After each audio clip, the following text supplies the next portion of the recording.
রুমিনুর রহমানের ধর্ম যমুনা টিভি একটা টক শো করেছে উঠি শেখ রুমিনুর রহমান রে আনিছে তো শেখ রুমিনুর রহমান কি কইছে আর উই যে পলিটিক্সের বুঝে না সেটা দেখামু কিন্তু তার আগে এনা যমুনা টিভিরে ধরি এই যে নিকল তুমি যে এই ভালচুন আনিস আলমগীর আনিছো কি বুঝে আনিছো বন্ডা তুমি এটা আওয়ামী লীগ আনবা তো আব্দুল মুক্তুসার রে আনো কথা কামাল রে আনো মানে আমারে যে গেলাতে পারবে এটাই যদি তোমার গেস্ট হওয়ার যোগ্যতা হয় তাহলে ওই কাজটা কথা কামাল আর আব্দুল মুক্তুসার আনিস আলমগীর সাথে ভালো করতে পারবে আনিস আলমগীর তো কথাই কইতে পারে না ঠিক মতো গুছে যে একটা কথা কবি একটা আর্গুমেন্ট তৈরি করবি সেটা তো কইতে পারে না ও এটা থার্ড ক্লাস ব্যর্থ সাংবাদিক ওর বেস্ট অ্যাচিভমেন্ট জীবনে রইতেছে মানব কণ্ঠ নামের এক নিম্নমানের পত্রিকার সম্পাদক ছিল ওর খাইশ হইতেছে এইসব কইয়া আওয়ামী লীগের পক্ষে কথা কইয়া পাবলিকের গাইল খাবে আমাদের আমরা রেগে গিয়ে কিছু কমো তারপর সেটা দেখায় অ্যাসাইলাম মারবে অ্যাসাইলাম কবে জানকা খতরা আমি অত বেকুব না আমি তো ও ধর্ম না ধর্ম ড্যাভোডিল রে এটা কচ্ছপে না কামড় দিয়া ধর্ম চাকরি দিয়া পালিচ্ছে আর যমুনা টিভির ধর্ম যমুনা টিভির চ্যানেলে আনিস আলমগীর আইনে ইউটিউব বন্ধে করণীয় কথা কইতেছে সোনালী রিটেশ সাহেব রাষ্ট্র প্রথম যে কাজটা করতে পারে এই সমস্ত পলাতক ইউটিউবারদের চ্যানেল বন্ধ করতে পারে রাষ্ট্র সেটা করে নেই এরা কি করে এই ছাগল সম্প্রদায়কে পালে যেগুলো এদের রাস্তায় গিয়ে কাউ কাউ করে বা সোশ্যাল মিডিয়াতে কাউ কাউ করে এদের একমাত্র শক্তি কি 2-4টা ফলোয়ার আপনি যখন চ্যানেল বন্ধ করবেন ভারত সহ বিভিন্ন দেশে আমেরিকাতেও আছে আপনি যখন এমন কিছু কন্টেন্ট তৈরি করছেন যেটা রাষ্ট্রের জন্য বিশৃঙ্খলা তৈরি করছে সেটা আমি করি যে করুক আপনি করেন চ্যানেল বন্ধ করতে হবে আর এগুলো প্রচার করিচ্ছে যমুনা টিভি এই প্রসঙ্গে একটা যমুনা টিভির গল্প বলি হ্যাঁ যমুনা টিভির মালিক পক্ষ শুনেন আমার ছাত্র জীবনের গল্প তখন এরশাদ বিরোধী আন্দোলন চলিচ্ছে তো হরতাল হবে তো আমরা সকালবেলা সব দল আছে পিকেটিং করেছি আর কি তো আমি ওইখানে দলনেতা তো ওইখানে কিছুক্ষণ পর আমাদের এক ছেলেবেলা এসে কইলো যে জাসদ ছাত্রলীগের এক ছেলেরে দোকানদার ধরে রেখেছে ব্যান্ডে রেখেছে নাকি তো ছেলেটা আমার পিকেটিং টিমে ছিল আমার পিকেটিং টিমে আরো অনেকেই ছিল জাসদের ছেলে ছিল ছাত্রমৈত্রীর ছেলে ছিল ছাত্রলীগের ছেলেও ছিল তো আমি গেলাম তো দেখলাম ছেলেটাকে ধরে আটকে রেখেছে ব্যান্ডে রাখিনি আটকে রেখেছে আর কি দোকানের মধ্যে তো কইলাম যে ভাই কি হয়েছে আটকে রেখেছেন কেন তো দোকানদার কইতেছে যে আপনাদের এই কর্মী আমাদের দোকানে এসে দোকান খোলা আছে দেখে কয় যে তোদের তো এখন আমরা কেমন হবে তো যমুনা টিভি আপনি আনিস আলমগীর আইনে সব ইউটিউব চ্যানেল টেলেন বন্ধ করানোর কথা বলেন সেটা প্রচার করেন তাই না আপনারও তো ইউটিউব চ্যানেল আছে ভাবেন না যে আমরা পাল্টা আপনার ইউটিউব চ্যানেল আর টিভি চ্যানেল বন্ধ করে দেওয়ার কথা কইব আমরা তো বোকা না আপনার তো ব্যবসায়ী তাই না আপনাদের অনেকের আবার রাজনৈতিক ক্ষমতা পাওয়ার ইচ্ছা ছিল আকাশে তুটিছিল তো কি অবস্থা হয়েছে দেখেছেন তো হ্যাঁ কত বড় বড় ব্যবসায়ী তো ওই দোকানদারের মতো আপনাদের টিভি চ্যানেলে কিছু কইব না টিভি চ্যানেল কেন রেখেছেন জানি তো কই ধরে টান দিব টেরি পাবেন না বুঝছাও খালি আউ আউ করবেন বাংলাদেশে ব্যবসাগুলো কি ধান্দা করে জানা আছে ওই ওই মাঠে খেলে আসছি একদিন আমি আপনার অ্যাকাউন্টসে বসলে 24 ঘন্টার মধ্যে বের করে ফেলবো কোনটি কোনটি ঘাপলা আছে বুঝছাও আমি একবার কামড়ায় ধরলে না সারণ পাইবেন না আউ আউ করবেন ফার্স্ট টাইম তাই সাবধান করে দিলাম সেকেন্ড টাইমে মিস্টেক করলে গেলে সরি করানোর টাইম পাবেন না যাই হোক এবার শেখ রুমিনুর রহমানের প্রসঙ্গে আসি রেগে গেছিলাম একটু যাই হোক তো রুমিন ফারানা কইতেছে যে মিথ্যা অভিযোগ আর মিথ্যা প্রপাগান্ডা করা হয়েছে রিটা সাহেব এটা শোনা তিনি অত্যন্ত পেশাদারিত্বের পরিচয় দিয়েছেন এবং তিনি নিজে পরিষ্কার বলেছেন এবং সেটা কাজে পরিণত করেছেন যে বাংলাদেশ সেনাবাহিনীকে তিনি রাজনীতির সঙ্গে আর যুক্ত করতে চান না সে কারণেই গত 14 মাস তার উপরে নানান রকম মিথ্যে অভিযোগ দায়ের করা হয়েছে মিথ্যে প্রপাগান্ডা চালানো হয়েছে সেনাবাহিনীকে যে ভাষায় সামাজিক যোগাযোগ মাধ্যমে আক্রমণ করা হয়েছে বাংলাদেশের জন্মের পর কোনো আমলে কারো সময় কখনো সেনাবাহিনীকে নিয়ে এই ধরনের চটুল অসভ্য সভ্যতা বিবর্জিত মন্তব্য অতীতে হয়নি কিন্তু এখন হয়েছে আচ্ছা নিকল এবার তোমার কাছে আসি বন্ডি একজন সাংবাদিক হিসেবে এটি তোমার কি করণীয় ছিল বলো তো তুমি বুঝতে পারছ না হ্যাঁ ফাঁসি খেয়ে বসে আছো তোমার করণীয় হইতেছে মিথ্যা অভিযোগ আর মিথ্যা প্রপাগান্ডা কি করা হয়েছে এটা জিজ্ঞেস করা ছিল এটা উদাহরণ লাগবে তো হ্যাঁ মায়া মানুষ তো গালি দিতে পারি না, গালি দিলে তো তখন নারী হয়ে যাবে তোমরা সবাই। কিন্তু কি মিথ্যা অভিযোগ আর কি মিথ্যা প্রোপাগান্ডা সেটা তো দেখানো উচিত না, জিজ্ঞাসা করা উচিত না? সামনে মাইক আছে, যা খুশি তাই কয়ে দেওয়া যায় এভিডেন্স ছাড়া। এই জন্য তোমাকে টিভি চ্যানেলকে পুষে না, এত ইনভেস্টমেন্ট, এত তেল পুরো এটা শো করে, কত মানুষ, কত কিছু। আমি তো এটা মোবাইল সামনে রেখে ভিডিও করি, তো তারপরে তোমাকে ভিউ হয় না কেন? কারণ দেখ কথা কও, সাংবাদিকতা শিখাইলাম তোমার, এবার আসো রুমিনুর রহমানকে একটু রাজনীতি শিখাই। একটু বলছিলেন আনিস আলমগীর ভাই যে আজকে যদি এই কুটা ব্যর্থ, মানে কুতো না, এই গণ অভ্যুত্থানটা ব্যর্থ হতো, বিশ্বাস করেন উনি ওনার ভাষায় উনি যাদেরকে টোকাই বলছেন তাদের কাউকে আপনি খুঁজে পেতেন না, কিন্তু কোর্ট মার্শাল হতো সেনা প্রধানের এবং তার ফাঁসি হতো। এক্সিস্টিং সরকারের অর্ডারের বিরুদ্ধে গিয়ে সাধারণ জনগণের কাতারে দাঁড়াবার অপরাধে ওনার কোর্ট মার্শাল হতো। সুতরাং কোনো ফর্মাল, মানে কোনো একজন ব্যক্তিকে যদি আপনি আইসোলেট করেন যে ফর্মালি তার উপরে খড়গহস্ত নেমে আসতো আওয়ামী লীগ আমলের, সেটা হচ্ছেন জেনারেল ওয়াকারুজ্জামান, তার উপরে আসতো এক। তো রুমিনুর রহমান কইতেছে বিপ্লব ফেল করলে ওয়াকারের কোর্ট মার্শাল হইতো। ওই কোর্ট মার্শালও বুঝিছে বিপ্লব ফেল করবে কেন? এ রুমিনুর, বিপ্লব দেখিস তুই তো ছিলি না, মাঠেতে ছিলি না তুই। পুলিশ ফেল করিছে, পলাইছে সব, পুলিশ র্যাব ফেল করিছে, পুলিশ পলাইছে অস্ত্রশস্ত্র ফেলে, থানার পর থানা ভস্মীভূত হয়েছে, তছনছ করে দিছে পাবলিককে। বাংলাদেশে কয়টা থানা আমরা জ্বালায় দিছিলাম বলেন তো? আগে বলেন তো, বাংলাদেশে কয়টা থানা আছে? কবে পাবেন না। 639টা থানা গুনে গুনে রাখিছিলাম। কয়টা থানা ঘুরা করে দেওয়া হয়েছে? 450টা থানা ঘুরা করে দেওয়া হয়েছে। পুলিশ মাইরে ট্যাঙ্গে রেখেছে পাবলিক, র্যাব তো আগে ভাগিছে, বিডিআর ভয় বাইর হয় না। রাস্তায় ছিল মিলিটারি, সেই মিলিটারি সৈনিক আর জুনিয়র অফিসাররা গুলি চালাইতে অস্বীকার করলো। তো ওয়াকার কি তখন? ও সামনে বিকল্প কি ওয়াকারের? সে গিয়া কইছে আপা ভাগেন। যে মুহূর্তে সৈনিকেরা গুলি করতে অস্বীকার করছে সেই মুহূর্তে হাসিনা পরে উঠে গেছে, ও লাস্ট ডিফেন্স ভেঙে পড়ছে। যদি সৈনিকেরা আর জুনিয়র অফিসাররা গুলি করা অব্যাহত রাখতো তাইলে তো ক্যান্টনমেন্ট গুলা তামা হয়ে যেত, থানার মতো। ওই যে এডারে গুলি করি, এডাই যায়, এডাই মরে, বাকিগুলো যায় না। শুনে নাই শেখ রুমিনুর রহমান গুলি করে লাশ নামানো হচ্ছে স্যার, কিন্তু গুলি করলে মরে একটা, আহত হয় একটাই যায় স্যার, বাকিটি যায় না। এগুলো স্যার সবচেয়ে বড় আতঙ্কের এবং মানে দুশ্চিন্তার বিষয়। গুলি করে জনতাকে ঠেকানো যায় না। 18 কোটি মানুষকে মাইরে ফেলাইতে হইতো, তাইলে আর্মি গুলি না থামাইলে ভালো হইতো, মিলিটারি ব্যুরোক্রেসিরা একবারে পরাজিত করতে পারতাম।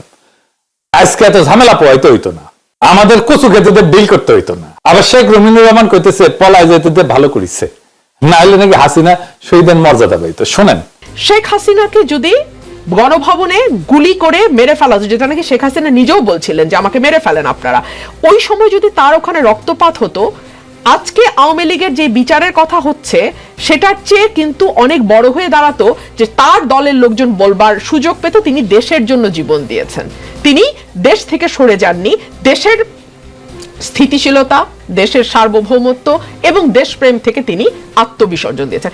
শুনেছেন হাসিনারে আমরা মুসলিমের মতো ট্যাঙে রাখলাম নি, পা উপরে মাথা নিচে, সাথে মৃণাল কান্তিরও ট্যাঙে রাখতাম, যেমন মুসলিমের গার্লফ্রেন্ডকে ট্যাঙে রাখিছিল না পাশে উনকে কইয়া। তো মুসলিনি কি শহীদের মর্যাদা পাইছে? এ রুমিনুর, শহীদের মর্যাদা পাইছে মুসলিনি? মুজিবি কি শহীদের মর্যাদা পাইছে? আওয়ামী লীগ কি কয় শহীদ মুজিব? কয় না। রুমিনুরের বাপ দেখিচ্ছে রাজনীতির কিছুই শিখায় নাই। তারপরে হচ্ছে ওয়াকারের মতো সেনা প্রধান পাইছি, এটা নাকি আঙ্গের ভাগ্য। শোনান এটা কি কয়। তবে বাংলাদেশের সৌভাগ্য যে জেনারেল ওয়াকারের মতন একজন সেনা প্রধান তারা পেয়েছে। কেন বলছি? তিনি ওই 36 দিনের তার যেই অবদান, সেটাকে আমি একপাশে সরিয়ে রেখে বলি, তিনি চাইলে বাংলাদেশকে মিলিটারি শাসনের দিকে নিতে পারতেন, নেন নাই। ওয়াকার সাহেব, আপনার কপালটা আসলেই খারাপ, বুঝছাও। এই শেখ রুমিনুর রহমান যেটি হাত দিবি না সেটা জয় বাংলা হবি। বিএনপির জনপ্রিয়তা কমলের 90% ক্রেডিট করলে ও দেওয়া যায়, রুমিনুরে দেওয়া যায়। আপনারে ধরিছে এখন আপনার জয় বাংলা হওয়ার ঠেকায় কে? পাইলে আপনি যে কন যা জোর হাত কইরা মা জানি আমার প্রশংসা না করলে হয় না। রুমিনুর কইতেছে ওয়াকার ক্ষমতা নিতে পারতো, নাই। চারপাশ থেকে স্লোগান এসেছিল এই মুহূর্তে দরকার সেনাবাহিনী সরকার। সেই সময় যদি সেনাপ্রধান ক্ষমতা নিতেন, আপনি বিশ্বাস করেন মানুষ খুশি ছাড়া কেউ বেজার হতো না, সবাই আনন্দিত হতো। কিন্তু সেনাপ্রধান সেটি করেননি। উই নাকি রাজনীতি করে। আমি তাজ্জব হয়ে যাই, শ্রদ্ধা হয়ে যায়, উই নাকি রাজনীতি করে। বাংলাদেশের সবচেয়ে বড় সমস্যা কি জানেন? সবচেয়ে বড় সমস্যা, বাংলাদেশে কোনো স্ট্রং পলিটিক্যাল লিডার নাই। এটা বাংলাদেশের সমস্যা না শুধু, এটা পাকিস্তানেরও সমস্যা। এই জন্য পাকিস্তানে কোনো ইনস্টিটিউট দাঁড়ায় নেই, দেশটা মাথা তুলে দাঁড়াইতে পারতেছে না। জিন্নাহকালে মারা যাওয়ার পর থেকে পাকিস্তান নেতৃত্ব শূন্যতায় ভুগিচ্ছে। এই জন্য ওই ফাঁকে আর্মি ক্ষমতা বানিয়েছে, দেশটা মারা গেছে, দেশটা ভেঙে দুই টুকরা হয়েছে, অর্থনীতির গেছে। আর্মির সামনে দাঁড়ায় কইতে পারে না স্টপ ইট, এটা তোমার ডোমেইন না, এটা তোমার এলাকা না, দূর হটো। আর্মির নাম নেওয়ার আগে অজু করে নেয় বাংলাদেশের পলিটিশিয়ানরা। তারপর কয় দেশপ্রেমিক সেনাবাহিনী, এটা কইয়া তেল দেয় কিছুক্ষণ, তারপরে মিন মিন মিন মিন মিন মিন করে কথা কয়। আর জেনারেলরা পাইছে, ধমক দিলে প্যান নষ্ট করে ফেলে পলিটিশিয়ানরা। তো ধমক দিবে না কেন? 100 বার দিবে, আমি হইলেও দিতাম নি। যাই হোক, এই আর্মি আর ক্ষমতার ব্যাপারটা এটা বুঝেনি, এটা বিষয়টা কি আসলে। কারণ একটা সময় দেখেছিলাম যে পাবলিক ওয়াকারকে তেল দিতে দিতে দিতে দিতে আকাশে তুলে ফেলিছে, যে ওয়াকারকে বিপ্লবের নেতা বানায় ফেলিছে। ওয়াকার না থাকলে নাকি বিপ্লবই হইতো না, আমি নাকি জিততেই পারতাম না। রাষ্ট্রের বৈধতা কোত্থেকে আসে? রাজনৈতিক দার্শনিক ম্যাক্স ওয়েবার কইছিল ইংরেজিতে এই কথা, যে বাংলা কইরা কই আর কি, ইংরেজি যেহেতু কইছে ঠিকই কইছে, তাই না? এই রাজনৈতিক বৈধতা আসে জনগণের রাজনৈতিক ইচ্ছা থেকে, পলিটিক্যাল উইল থেকে, যাতে নির্বাচনের মাধ্যমে গণসম্মতির মাধ্যমে প্রকাশ পায়। রাজনীতি হইলে সেই প্রক্রিয়া যার মাধ্যমে জনগণ ঠিক করে কে এই বৈধ বল প্রয়োগের অধিকার ব্যবহার করবে। সরকার, এটা সরকার, সেনাবাহিনী না। মানে সেনাবাহিনীকে সরকার চালাবে, রাজনৈতিক নেতৃত্ব চালাবে, এটাই তার বৈধ বল প্রয়োগের ইনস্ট্রুমেন্ট। এইটারে কে ব্যবহার করবে সেটাই ঠিক করে ভোট। সেনাবাহিনী আপনা হাত জগন্নাথ, সে নিজের শক্তিকে নিজেই ব্যবহার করে। রাজনীতি সেনাবাহিনীর উপরে শ্রেষ্ঠ, কারণ রাজনীতি জনগণের প্রতিনিধিত্ব করে, আর সেনাবাহিনী রাষ্ট্রের যন্ত্র। যখন আর্মি রাজনীতির চেয়ে শক্তিশালী হয়ে যায়, তখন সেনাবাহিনী রাজনীতির উপর প্রভাব বিস্তার করে, যা সরাসরি শাসন করে। তখন এই যে মৌলিক যে বৈধতার উৎস, সেটাই বদলে যায়। জনগণের ইচ্ছা তখন আর চূড়ান্ত থাকে না, রাষ্ট্র তখন অস্ত্রধারীদের হাতে চলে যায়। তাই ঘটছে হাসিনার আমলে। এর ফলে যা ঘটে, নাগরিকদের অধিকার নষ্ট হয়, কারণ সেনাবাহিনী নিরাপত্তা চিন্তা করে, স্বাধীনতা না। আইনের শাসন ভেঙে পড়ে, কারণ সেনাবাহিনী নিজে আইন নির্ধারণ করে, নিজে একটা আয়নাঘর বানায় ফেলে, নিজেই গুম করে, নিজেই খুন করে ফেলে। বেসামরিক প্রতিষ্ঠানগুলো দুর্বল হয়ে পড়ে, ব্যুরোক্রেসি, বিচার ব্যবস্থা, সংবাদ মাধ্যম, মিডিয়া সব আর্মির নিয়ন্ত্রণে চলে যায়। তাই যে না, মিডিয়া নিয়ন্ত্রণ করতেছে না, ডিজিএফআই নিউজ পাঠায়, সেটা ছেপে দেয়, কি করতে হবে, কি ছাপাইতে হবে সেটা ডিজিএফআই বলে দেয়। রাজনৈতিক চিন্তা, মতবিরোধ, সৃজনশীলতা এটা নিস্তেজ হয়ে যায়। সেনাবাহিনীর ভাষা হইল আদেশ, মান্যতা। গণতন্ত্রের ভাষা হইল বিতর্ক এবং সমঝোতা। এবং সেনাবাহিনীর এই ভাষা শোনার জন্য রাষ্ট্র তার প্রাণ শক্তি হারায় ফেলে। পাকিস্তানের উদাহরণ একটা ক্লাসিক উদাহরণ। 47 সালের পর থেকে পাকিস্তানের রাজনীতিতে সেনাবাহিনী গার্জিয়ান অব দ্য স্টেট হয়ে বসছে। এর পিছনে 3টা কারণ। একটা হচ্ছে দুর্বল বেসামরিক নেতৃত্ব। জিন্নাহ এবং লিয়াকত আলী খানের মৃত্যুর পর যে রাজনৈতিক শূন্যতা সৃষ্টি হয়, সেইটা আর কাটাই উঠতে পারেনি। 2 নম্বর হচ্ছে ভারতের সাথে একটা নিরাপত্তা সংকট আছে, তো রাষ্ট্রের নিরাপত্তা ইস্যুকে রাজনীতির চেয়ে বড় করে দেখানো হয় সবসময়। 3 নম্বর হচ্ছে যে আমলাতান্ত্রিক একটা রাষ্ট্র কাঠামো, যেটা সামরিক আমলাতান্ত্রিক জোট একটা ডিপ স্টেট তৈরি করছে। এর ফল আইয়ুব খানের কুদেতা থেকে শুরু হয়েছে, জিয়াউল হক কু করছে, তারপরে পারভেজ মোশাররফ কু করছে, এখনো সেনাবাহিনী আসলে ক্ষমতা দখল করে আছে। এই সামরিক শ্রেষ্ঠত্বে রাজনৈতিক নাগরিকত্ব বিলুপ্ত হয়ে যায়। মানুষ নাগরিক না, সিকিউরিটি সাবজেক্ট হয়ে ওঠে। পাকিস্তানের রাষ্ট্র তখন ধর্ম, নিরাপত্তা, অস্ত্র এই সমস্ত 3 বাধা একটা দমনমূলক কাঠামোতে পরিণত হয়। এখন এই জন্য পাকিস্তানে কোন সরকার স্থায়ী হতে পারে না, সেনাপ্রধানই মূল সিদ্ধান্ত নেয়। আমি মেলার সময় দেখাইছি না আন্না আর্ডেনের কথা, উনি একটা খুব গুরুত্বপূর্ণ কথা বলছিলেন ইংরেজি, যে violence can destroy power, it is utterly incapable of creating it. তার মানে অস্ত্র বল প্রয়োগ করে ক্ষমতা দখল করা যায়, কিন্তু বৈধতা তৈরি করা যায় না। সেনাবাহিনী যতই শক্তিশালী হোক, তার ক্ষমতা ভয় এবং সহিংসতার উপরে নির্ভরশীল, জনগণের সম্মতির উপরে না। এই জন্যই সামরিক শাসন টেকে না, টিকে রাখতে পারে না। 111 টেকেনি কেন? এই জন্যই ওয়াকার ক্ষমতা নিতে পারতো না। তার যে ক্ষমতা, যেটা ভয় এবং সহিংসতার উপর নির্ভর, সেটাই তো ধ্বংস হয়ে গেছে, সেটা দিয়ে তো কিছু করতে পারতেছে না। তাহলে সে কাকে ভয় দেখাবে, কার উপরে সহিংসতা করবে? তো করার ক্যাপাসিটি নাই। ও চাইলেও পারতো না ক্ষমতা নিতে। যে বলতেছে রুমিনুর রহমান, ও পলিটিক্সের পাও বোঝে না, পলিটিক্সের সারপোকা একটা, উল্টা পাল্টা কথা বলে। মিশেল ফুকার একটা কথা বলছিলেন যে ক্ষমতা শুধু উপর থেকে আসে না, নিচ স্তরে ছড়ায় থাকে, এটাকে ক্যাপিলারি পাওয়ার বলছে। সেনাবাহিনী যখন একচেটিয়া ক্ষমতা নেয়, তখন এই ছড়ায় থাকা শক্তিগুলো নাগরিক সমাজের মত প্রকাশ, সংস্কৃতি, এই সমস্ত কিছু দমে যায়। রাষ্ট্র তখন ডিসিপ্লিনারি মেশিন হয়ে ওঠে। গ্রামসে একই কথা বলছে যে টেকসই ক্ষমতা আসে কনসেন্ট থেকে, কোয়ারশন থেকে না, মানে বল প্রয়োগ থেকে না। যে রাষ্ট্র শুধু বল প্রয়োগ দিয়ে চলে সেটা দীর্ঘমেয়াদে ভেঙে পড়ে। হাসিনা শাসন সেই জন্যই টেকে নাই, টিকতো না। আমি জানতাম টিকবে না, যে কোনো মুহূর্তে ভেঙে পড়বে। আমাকে পাবলিক বলতে হাসিনার আমলে আমি নাকি সকাল সন্ধ্যা হাসিনারে ফেলাই দিই। আমি আজকেও বলি বিএনপির রাজনৈতিক ক্ষমতা তৈরি করতে পারবে না, কারণ রাজনৈতিক ক্ষমতা বোঝে না কিভাবে পলিটিক্যাল পাওয়ার তৈরি হয়। সেজন্য বিএনপি ক্ষমতায় আসতে পারবো বলে আমার মনে হয় না। আমার কল্পনায় আগামী ক্ষমতায় আমি বিএনপি আসবো এরকম দৃশ্য আমি দেখি না। কারণ বিএনপি পলিটিক্যাল পাওয়ারটা কিভাবে তৈরি হয়, কিভাবে এটাকে ম্যানেজ করতে হয়, তৈরি করে ফেলতে হয়, এই জিনিসটাই বুঝে না, একেবারে কমপ্লিটলি বুঝে না। আমি এটা নিয়ে আরো আলাপ করব, দেখবেন। আরো তো 3.5 মাস সময় আছে ইলেকশনের আগে। আর একটা উদাহরণ হচ্ছে মায়ানমার। আর্মি দেখেন রাজনীতির উপর কর্তৃত্ব প্রতিষ্ঠা করে দেখায়, দেশে কোনো বেসামরিক শক্ত নেতৃত্ব না থাকে, দেশ আজকে গৃহযুদ্ধে নিমজ্জিত, দেশটা ধ্বংস হয়ে গেল, ভেঙে পড়বে দেশটা। মিশরে একই ঘটনা ঘটবে, লিখে রাখেন। এসিসির শাসনে থাইল্যান্ডের কত স্টেবল একটা শক্তিশালী অর্থনীতি ছিল না, আর্মি ক্ষমতাবান হইলো, কপালে শনি লাগলো, ঘন ঘন সেনা অভ্যুত্থান, রাজনৈতিক স্থিতিশীলতা এবং প্রাতিষ্ঠানিকতা দুর্বল হয়ে গেল। যে রাষ্ট্রের সেনাবাহিনী রাজনীতির চেয়ে শক্তিশালী হয়ে ওঠে, সেখানে রাষ্ট্র না ব্যারাকি নীতি নির্ধারণ করে। এইটা প্রথমে মনে হয় যে নিরাপত্তা দিতেছে, কিন্তু আসলে রাষ্ট্রের প্রাণ শক্তি, জনগণের ইচ্ছা, মত প্রকাশ, চিন্তা, রাজনীতি সব মরে যায়। শেষ পর্যন্ত রাষ্ট্র একটা ডেড মেশিন উইথ গানস হয়ে ওঠে, একটা অস্ত্র নিয়ে একটা মৃত একটা মেশিন হয়ে ওঠে। এটা চলতে পারে কিন্তু বাঁচে না। তাহলে এই হইতেছে রুমিনুরের রাজনৈতিক প্রজ্ঞা আর রাজনৈতিক সাহস। এই জন্য তার দল ঈদের পর আন্দোলনের হুঙ্কার দেওয়া ছাড়া কিছুই করতে পারে না। লড়াইটার আগুন যারা জ্বালায় রাখছিল তাদেরকে তুচ্ছ তাচ্ছিল্য করছে বিজয়ের পরে, হয় ইন্ডিয়ার পায়ে ধরে, নয়তো পশ্চিমের পায়ে ধরে, নয়তো আর্মির পায়ে ধরে, অথবা ব্যবসায়ীদের পায়ে ধরে। পায়ে যদি পড়বে তো তোমার রাজনৈতিক ক্ষমতা কই? যারে তুমি পেলাবা সে তো তোমাকে জিন্দগিতে ভ্যালু করবে না।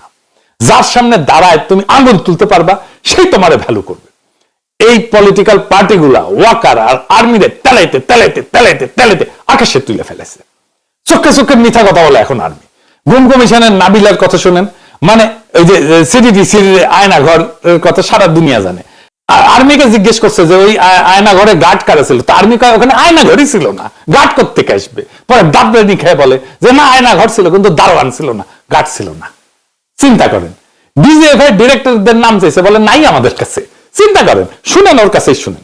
প্রথম দিকে আমরা ওখানে গিয়েছি, আমরা যে ছবি টবি তুলেছি আমাদের সাথেই ছিল। পরবর্তীতে আমরা লিখে পাঠিয়েছিলাম একটা চিঠিতে যে আমাদেরকে একটু বলেন ওখানে কারা কারা সার্ভ করতো, ওখানে কারা ছিল, গার্ড টার্ড কি নাম টাম দেন। এখন আমাকে লিখে পাঠিয়েছে যে ওখানে তো কোনো সেল ছিল না। আচ্ছা, এটা মানে এত অদ্ভুত লেগেছে। আমি তারপর ফোন করে বলেছি যে ভাই এগুলো লিখবেন না, কারণ আপনি আমার সাথে গিয়েছেন, আমরা দুইজন মিলে ওখানে ছবি তুলেছি, আমিও জানি ওখানে সেল ছিল, আপনিও জানেন, আমার কাছে তো ছবি আছে, আপনি কি করবেন, এটা বলে লাভ আছে কোনো? তখন বলে হ্যাঁ না সরি ভুলে গেছে। তো দ্বিতীয় চিঠিতে পাঠিয়েছে সেল ছিল, গার্ডের নাম জানি না। মানে আপনি যেদিকে যান আপনি সেখানে ধাক্কা খাবেন, কি করবেন? আমি সেদিন একটা চিঠি পেলাম, এটা আসছে কি, আমরা যে পাঠিয়েছিলাম এটা ডিজিএফআইকে পাঠিয়েছিলাম যে আপনারা একটু আপনাদের ডিরেক্টরদের নামগুলো পাঠান। ভাই ডিরেক্টর মানে এমন না যে আমি গার্ডের নাম চাচ্ছি, আমি ডিরেক্টরের নাম পাঠান। একটা চিঠিতে লিটারালি লিখিতভাবে দিয়েছে, অনার বোর্ড থাকে না তো গোয়েন্দা সংস্থায়, তার ডিরেক্টরের নাম খুঁজে পাচ্ছি না। আচ্ছা, মানে এই কথাটার কোনো মানে একদমই কোনো মিনিং নাই। শুনলেন তো, একটা দেশের প্রাইম মিনিস্টার, ডজন খানেক মন্ত্রী, পুলিশের বড় কর্তা প্রায় 100 জনের মতো, আর্মির জেনারেল, কয়েকটা গোয়েন্দা সংস্থার প্রধান একটা শত্রু দেশে পালায় গেছে, একটাই দেশে পালায় গেছে। তাহলে আপনার দেশে সার্বভৌমত্ব নিরাপত্তা কিছু আছে? আপনি ভাবেন তো যে পাকিস্তানের প্রেসিডেন্ট, মন্ত্রী, আইএসআই এর কয়েকজন চিফ, কয়েকটা জেনারেল ইন্ডিয়া পালায় গেছে, পাকিস্তান ভেঙে যাবে একেবারে। বাদ দেন, শুধু রয়্যাল চিফ বাংলাদেশে পলায় আসছে, তাহলে কি করতো ইন্ডিয়া? দুইবার বক্তৃতা দিল জাতিসংঘে, একবার কইছে এই আর্গুমেন্টটা। দুনিয়াতে দ্বিতীয় কোন এক্সাম্পল আছে এরকম যে পুরা স্টেট মিশনারি, পুরা শিফট গোয়েন্দা সংস্থা সহ আর্মি জেনারেল সব পালায় গেছে শত্রু দেশে? কোন দেশ মানতো এটা? হালকা লাগাই দিত না আন্তর্জাতিক মহলে। আমাদের ভালচুন পররাষ্ট্র উপদেষ্টা আছে, সে বুড়া বয়সে নিজের সিভি কেমনে বড় করবে, সে ভারী করবে, সে ধান্দায় আছে। ইন্ডিয়ারে এই কইরা দাবরানির উপরে রাখা যায়, কিছুই করে নাই। ভালো হয়েছে, তাদের কি লেভেলের অপদার্থ এগুলো, সেগুলো দেখতে পারতেছে পাবলিকে। তো এই যে জেনারেলদের পলায় যাওয়া, এটা কার দায়? মুজিব তো ওয়াকারের কাস্টডিতে ছিল, জেলে ছিল, আর ইয়ের মধ্যে সেখান থেকে পলায় নাই। কেউ জিজ্ঞাসে তুমি কাস্টডি থেকে কেমনে পলাইলো? আকবর পলাইলো কয়েকদিন আগে, কবির পলাইলো, সে নাকি কয়েকবার রেখে করে আসছে, কবির যায় কলকাতায় যায়, শোনা যাইতেছে আমিনুল্লাহ পলাবে। তো সব করা পালানোর দায়িত্ব ওয়াকারের, আর তো কারো না। এখন আবার আবদার তুলিছে এই সমস্ত জেনারেলদেরকে ক্যান্টনমেন্টের মধ্যেই রাখবে, একটা ভিআইপি মেসকে নাকি সাবজেল ঘোষণা করছে, ওইখানে থাকবে, ওটি থাকবে, খাবি দাবি ঘুমাবি, আবার ওটি থেকে আসবি। হাসিনার আমলে 10টা কষ্ট মামলায় এনএসআই সাবেক মহাপরিচালক brigadier general M Abdur Rahim এবং ডিজিএফ এর সাবেক মহাপরিচালক মেজর জেনারেল অবসরপ্রাপ্ত রেজাকুল হায়দার চৌধুরীকে কারাগারে দেখা হয় নাই, তাদের প্রিজন ভ্যান করে আদালতে আনা নেওয়া করা হয় নাই, প্রত্যেকটা নিউজ চ্যানেলে তো প্রচারিত হইতো সেটা। তখন তো সেনাবাহিনীর ইজ্জত যায়নি, এখন ইজ্জত চলে যাচ্ছে একেবারে। ওইগুলো তো ভুয়া মামলা ছিল, দুইজনে তো খালাস হয়ে গেছে। আইন অনুযায়ী কিন্তু এরা এখন আর সেনাবাহিনীর সদস্যই না, চাকরি চলে গেছে। তাহলে এটা ওয়াকারের ডাবল স্ট্যান্ডার্ড না? আমারে এসে ধরছে আমি নাকি কু কইরা ইয়ে করি। হাসিনা তো নিজেই কু উস্কে দিচ্ছে, এই যে দেখেন কি কয়। যা কিছু আছে তাই এখন নামতে হবে। আর এই সশস্ত্র বাহিনী আমি জানি না এদের কি মানে, আমি তো তাদের সব ধরনের ট্রেনিং থেকে শুরু করে সব থেকে আধুনিক ট্রেনিং দিয়েছিলাম। শান্তিরক্ষা বাহিনীতে আমার সময় 1 নাম্বার ছিল বাংলাদেশ, আজকে সেই বাংলাদেশ 3 নাম্বারে নেমে গেছে। আর যেভাবে সেনাবাহিনীকে ইউনুস ব্যবহার করেছে তাতে তাদের ভাবমূর্তি আন্তর্জাতিকভাবে এবং জাতিসংঘে ওই সেক্রেটারি জেনারেলের যতই এনে টুপি মাথায় দিয়ে ইফতারি খাওয়াক, ভাবমূর্তি তো নষ্ট হয়ে গেছে। তাই ভবিষ্যৎটা কি, কতজন যে ফেরত আসবে তার ঠিক নেই। আমি তো বলে বলে ঠিকঠাক করে দিয়েছিলাম, কিন্তু আজকে সেই শেষ। আর তারপর এই সমস্ত অফিসারদের বিরুদ্ধে তারা কিভাবে, কোন সাহসে তারা ওয়ারেন্টি ইস্যু করে? এত সাহস পায় কোত্থেকে? আবার সেটা প্রশ্ন। ওখানে কি এখন সাহসী লোক কেউ নাই? তাহলে দেশের স্বাধীনতা সার্বভৌমত্ব এদের দিয়ে রক্ষা হবে কীভাবে? ট্যাঙ্ক কিনে দেওয়ার থেকে শুরু করে বিমান বাহিনী, নৌবাহিনী প্রত্যেকেরই তো আমি আধুনিক সরঞ্জামাদি কিনে দিয়ে, কোথায় সাবমেরিন থেকে শুরু করে MiG-21 পর্যন্ত দিয়েছি। সশস্ত্র বাহিনী করে সেই বঙ্গবন্ধু ট্যাঙ্ক কিনে দিয়েছেন, তারপর আমি কিনে দিলাম। হ্যাঁ, ওটা বোধহয় শুধু আমাদের হত্যার জন্য ব্যবহার হতে পারে, আর এখন আর তা হয় না, এটা হলো কথা। তো এইভাবে দেশের মানুষ, সশস্ত্র বাহিনী, সিভিল প্রশাসনের আমাদের সেই সচিবরা, আরে তারা কাজ করছে বলেই তো দেশটা এত উন্নতি হয়েছে, নইলে কি এত তাড়াতাড়ি এত দেশের উন্নতি হয় নাকি? আজকে তাদেরকে মিথ্যা মামলা দিয়ে হয়রানি করা। আবার শেখ রুমিনুর রহমান কইতেছে হাসিনারে পলায় যেতে দিছে ওয়াকার, এটাও নাকি ক্রেডিট তার। হ্যাঁ, এই ক্রেডিটও সে ওয়াকারকে দিতেছে। যে পলিটিশিয়ান আর্মির তার রাজনৈতিক নেতা হওয়ার কোনো যোগ্যতাই নাই। পলিটিশিয়ান হিসেবে এরা আসলে আর্মির ক্ষতি করে। মানে স্পয়েলড বেবি দেখেছেন? স্পয়েলড বেবি মানে জানেন তো, বাপ মায়ের আশকারা পাইয়া বসে যাওয়া সন্তান। আর্মির অবস্থা হয়েছে তাই, আশকারা দিতে দিতে দিতে দিতে এমন এক জায়গায় আসছে শাসন করার কেউ নাই তো। আর্মির উপরে সিভিল কন্ট্রোল নাই, সেই জন্য আর্মি যা খুশি তাই নিজেকে রাষ্ট্রের মালিক বলে মনে করে, যেহেতু তার হাতে বন্দুক আছে। কিন্তু এটাই বুঝে না যে বন্দুকটা দিছে তার জনগণ। আর দেখেন আর্মির গোলা বারুদের ফ্যাক্টরি, এটা কি বানাচ্ছে? ফার্নিচার বানাচ্ছে। দেখেন আমাদের গাজীপুরের ফ্যাক্টরি স্যার, বাংলাদেশ ওটাও বানাচ্ছে স্যার, পর্যাপ্ত স্যার। বাংলাদেশ অর্ডিন্যান্স ফ্যাক্টরিতে বানানো হয়েছে স্যার। এটা স্যার জিএমপি হ্যাঁ, আমাদের হচ্ছে ঢাকা ক্যান্টনমেন্টে সিএসবি সাময়িক প্রথমবারের মতো আমরা and see the amount of changes that you need to do. You're probably 30 years behind. So you just need to catch up with the trend necessary. Or give it up, you want to make cameras. বন্দুক বানান, কামান বানান, দেশের ইয়ে শক্তিশালী, defence শক্তিশালী, veterans বিল করতে হবে। এগুলো চোখ তুলে তাকাইতে সাহস না, কন্ট্রাক্টরি করে আর্মি, মানে এদের কোনো লজ্জাও নাই। আবার জনগণের প্রভু হইয়া বসে। বাংলাদেশের সব পলিটিক্যাল পার্টি আর্মিকে এই জায়গায় আনছে, সবার দায় আছে। আর্মিরা বুঝলে হয়, আপনাদের যে সৈনিক থেকে কাঠমিস্ত্রি বানাইছে, কন্ট্রাক্টর বানাইছে, বুঝবার পারছেন? এবার আর্মি মানে ফার্নিচার বানায়, কন্ট্রাক্ট নেয়। পলিটিশিয়ানরা তাদের উঠতে বসতে সালাম দেয়, আর সাংবাদিকরা তাদের ভয় পায়। এটা রাষ্ট্র না, এটা একটা দাস প্রথা। রুমিনুররা রাজনীতি শেখায়, কিন্তু রাজনীতির অ ক খ এটাও জানে না। রাজনীতি মানে জনতার ইচ্ছা, মানুষের সম্মতি। আর সামরিক শক্তি মানে ভয় দেখায়, শাসন করে, তারপরে পইরা যায় নিজের ওজনেই। পাকিস্তান ভাঙছে সেই ভয়, মায়ানমার জ্বলতেছে সেই ভয়ে, আর বাংলাদেশে একই সাথে যাচ্ছিল যদি সৈনিকেরা গুলি না থামাইতো। এই দেশটা আজ কবর হয়ে থাকতো। বন্দুক রাষ্ট্রকে রক্ষা করে না, রাষ্ট্রকে রক্ষা করে রাজনীতি। রাজনীতি মানে আলোচনা, তর্ক, ভোট, জবাবদিহিতা, ইনস্টিটিউশন, এগুলো মানুষের প্রাণ শক্তি। আমরা কিছু কইলে সেট করে ওঠে একেবারে, আর্মি নিয়ে কথা কওয়া যাবে না, আর্মি নিয়ে কি কইছে, প্রোপাগান্ডা চালাইতেছে।